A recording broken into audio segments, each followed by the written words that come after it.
Taxi Média Show. 10 minutes pour trancher. 10 minutes pour trancher. Notre invité, ce matin, on l'a annoncé, c'est Dani Aïda de l'Institut ou de National Democratic Institute, expert en gouvernance et développement.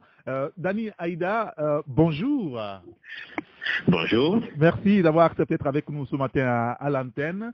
Vous suivez l'actualité politique de loin, bien sûr, puisque vous êtes en République démocratique du Congo. Merci d'accepter d'être au téléphone avec nous ce matin. Le gouvernement togolais, vous le savez, a communiqué sur les réformes politiques ces derniers jours, surtout après la convocation du corps électoral pour le scrutin du 20 décembre. Comment est-ce que vous analysez aujourd'hui ces derniers développements de l'actualité?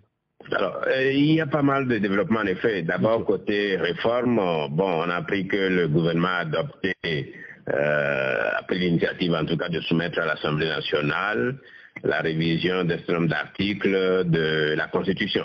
Je crois que c'est en droite ligne des engagements qui avaient été pris, notamment dans la feuille de route de la CEDEAO pour la réalisation des réformes. On attend de voir la nature des tests pour les apprécier.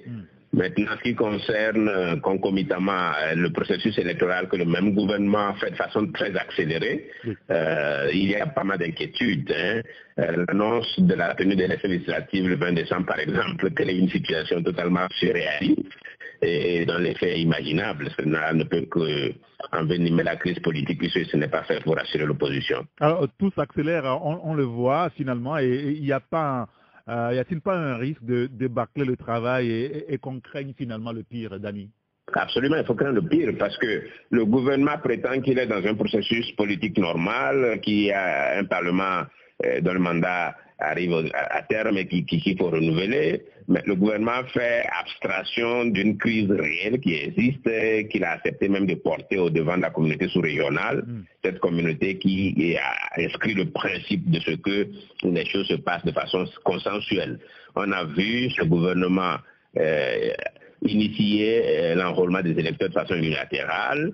On le voit maintenant fixer la date d'élection, convoquer le corps électoral sans même que les deux parties protagonistes s'accordent sur le minimum. Donc vous imaginez dans ces conditions-là, moi je ne vois pas cette opposition participer à cette élection avec le petit bonus par exemple de 3 jours d'enrôlement sur toute l'étendue du territoire national pour les électeurs supposés être ceux partisans d'opposition qui n'ont pas pris part à l'enrôlement précédent. Je trouve que ce n'est pas totalement, c'est pas du tout honnête du côté du gouvernement. D'accord, très bien. Dans l'opinion, des accusations sont formulées clairement aujourd'hui contre la CEDEAO. La CEDEAO est complice du désordre politique au Togo, peut-on attendre. Alors, la facilitation aujourd'hui semble encourager les acteurs de tous bords à participer à ce processus électoral. Est-ce qu'il faut toujours, à votre avis, faire confiance à Alpha Condé Nana Akufo-Addo? À vrai dire, alors, si je me situe du côté du peuple togolais, je dirais que la facilitation de la CEDEAO en réalité a un seul but par rapport au Togo, c'est une situation d'accalmie qui n'amène pas, qui ne peut pas dégénérer sur la sous-région. Alors que les Togolais entendent sur une élection bancale ou bien que le gouvernement togolais arrive à une stabilité, parce que c'est ça l'objectif pour la CEDEAO. Les revendications à conclure le processus politique.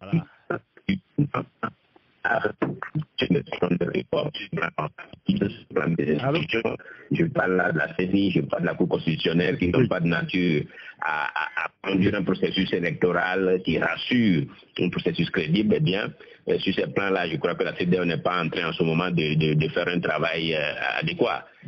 Au contraire, la CEDEAO entérine un processus unilatéral qui crée une situation plutôt dangereuse parce que les réactions qu'on a de part et d'autre montrent que l'opposition ne va pas accepter. Oui, justement, l'opposition qui n'accepte pas.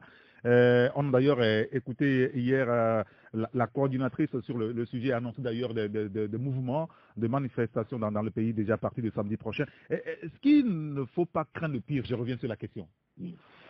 Mais le pire, vous savez, quand on voit la détermination que le peuple togolais a montré plutôt depuis quelques mois en termes de changement politique, je ne vois pas les Togolais croiser les bras tout simplement parce que quelques députés auraient été élus pour siéger dans un parlement qui sera totalement illégitime. Ce que le gouvernement fait actuellement, c'est quelque chose que le RPT a fait par le passé. Je me rappelle en 1999, Adema a réussi, quand l'accord cadre de Lomé a échoué, à mettre en place un parlement monocolore, et c'est ça que le régime unir est en train de récidiver dans ce sens-là. Et là, ce que ça peut créer, c'est une réaction de rejet. Et je ne vois pas les Togolais croiser les bras en disant voilà, on est mis devant le fait accompli, mais je vois ce peuple-là résister et je ne crois pas que le gouvernement tiendra longtemps en créant cette situation de fait. Alors, beaucoup de personnes sentent finalement le boycott du scrutin de l'opposition, de la part de l'opposition venir. Alors, vous estimez qu'il faut aller au-delà même du boycott, il faut empêcher la tenue du scrutin? Je pense que boycotter ce scrutin dans les conditions actuelles ne serait pas une décision sage en soi. Cela ne veut pas dire qu'il faut participer. Boycotter veut dire mettre le régime un peu tenu sur un boulevard pour dire selon vous, mettez vos institutions, gérez le pays à votre guise. Par contre, il faut obliger ce régime, de la même façon qu'on lui a démontré qu'il n'est pas légitime, à comprendre qu'il faut reprendre le processus électoral sur des bases consensuelles. Et donc, le devoir pour aussi bien l'opposition politique que toute la classe sociale, les mouvements citoyens, les organisations civiles, tous les acteurs togolais doivent comprendre que le régime n'entend pas raison. Il faut l'obliger à revenir à de meilleurs sentiments. Alors, là où on en est aujourd'hui, Dani Aïda, est-ce que le combat actuel reste du seul ressort de la C14 ou c'est maintenant que la société civile doit rentrer en scène véritablement? La C14, à mon avis, a fait ce qu'elle peut faire en ces quelques mois. Et il faut même qu'elle constate qu'elle est arrivée à un niveau où il faut bien que la lutte soit réorganisée. La C14 a un peu, je dirais, les taquinants même, ils ont un peu caporalisé le débat, ils n'ont pas été à la hauteur de certains enjeux. La façon dont les discussions étaient conduites à la CEDEAO montre qu'il y a beaucoup de lacunes dans ce regroupement et il faudrait bien qu'ils comprennent aujourd'hui que quand on parle d'opposition au Togo, c'est des milliers de gens, certains sont au pays, d'autres sont dans la diaspora, certains sont dans les partis politiques, d'autres sont indépendants. Et il faudrait que la C14 comprenne qu'il faut aujourd'hui réorganiser cette lutte et permettre au peuple de s'exprimer de façon plus large et de façon plus décisive. Alors, j'ai quand même jeté un coup d'œil tout à l'heure sur votre compte Facebook et vous dénoncez le fait même que la C14 mette trop de temps pour réagir face à des urgences. Hein. Ça vous choque toujours? Elle ne fait pas que ça. La C14, c'est une organisation assez opportune qui apparaît en ce moment dans le paysage politique togolais. Mais sur le plan stratégique, sur le plan de l'organisation, sur le plan de la capacité d'action, cette organisation véhicule beaucoup de lacunes. L'espoir, l'espérance même du peuple togolais en termes de changement aujourd'hui n'est pas canalisé en termes de démarche politique à la hauteur des enjeux, des défis. Cette C14 subit beaucoup de situations parce qu'elle n'est pas bien organisée, elle n'écoute pas les conseils, elle ne se fait pas entourer par des champs techniques en mesure d'analyser, d'anticiper les difficultés. Et là, elle subit tout. Tout ce que le régime fait aujourd'hui, c'est prévisible. Mais là, ils font des revendications comme un peu les syndicats, avec une longue liste. Et la façon dont le processus est conduit démontre que cette C14 n'a pas non seulement compris que nous venons de très loin, mais il y a eu beaucoup de chances, beaucoup d'opportunités qu'elle n'a pas saisies et au fil des mois, elle n'a pas su s'adapter aux enjeux. Et je pense que c'est le moment qu'elle puisse faire le bilan et puis qu'elle se renforce en mettant à profit toutes les énergies qui existent et en capitalisant sur l'existant. Je pense qu'elle est capable de rebondir en se donnant encore plus d'espoir et transformer cette espérance que l'ensemble des Togolais ont par rapport au changement en un projet politique réel qui peut arriver à terme parce que les Togolais sont dépassés et ne vont pas accepter que des gens continuent, disons, à mal gérer les possibilités qui existent. Alors, vous parlez tout à l'heure d'espoir. Est-ce que, Dani Aïda, vous avez espoir que ce pays s'apaisera un jour? Oui, je pense que le Togo peut s'apaiser, mais là n'est pas la priorité actuelle. La priorité n'est pas aujourd'hui qu'on donne l'impression que le Togo est un territoire ouest-africain très calme, où tout se passe bien, mais non. La calmie au Togo, l'apaisement au Togo procédera des transformations sur le plan politique, sur le plan institutionnel, sur le plan normatif et sur le plan de la qualité de la vie des Togolais. Et cela passe par des changements fondamentaux.